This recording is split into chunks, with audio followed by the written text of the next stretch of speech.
Let's talk about some of the biggest smartphone fails of the past decade. From batteries that literally caught fire, to ultra-thin frames that bent like cardboard, and early foldables that peeled and cracked after a week.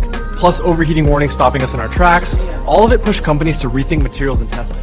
Start with the most infamous smartphone fail, the Samsung Galaxy Note 7. Released in 2016, it was supposed to be Samsung's flagship device. But shortly after launch, multiple units exploded or caught fire. The problem? Note 7 Recall was one of the most expensive in history, costing Samsung billions of dollars.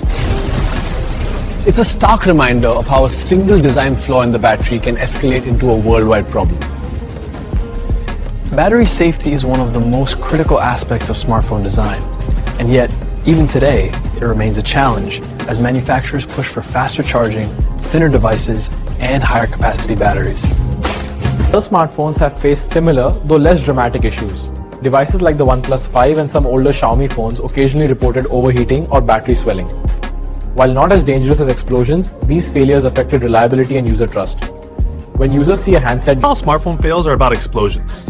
Some are about fragility. In 2014, the iPhone 6 Plus became infamous for bending when carried in tight pockets. Pressures from daily movement were enough to warp its long, thin aluminum frame. The episode, nicknamed Bendgate, wasn't dangerous, but it showed how compromises from daily movement were enough to warp its long, thin aluminum frame. The fail here wasn't just that it bent, it was where it bent, right behind the volume button. It doesn't have to be physical. Remember the BlackBerry Storm? They tried to make a touchscreen feel like a physical button by making the entire screen a giant button you had to press down.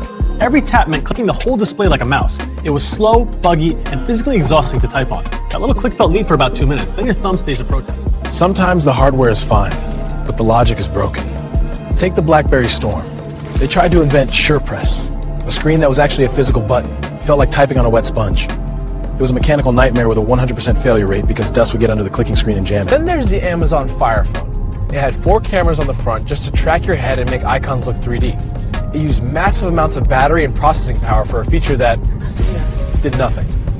It was a $170 million lesson that features don't equal. When Samsung sent out the first Galaxy Folds, reviewers saw a plastic film on the screen.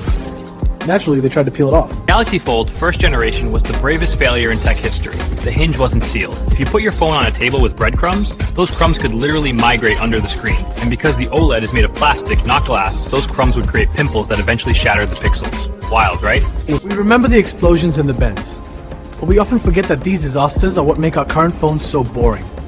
And in tech, boring means it works. Boring means your battery doesn't catch fire at 30,000 feet.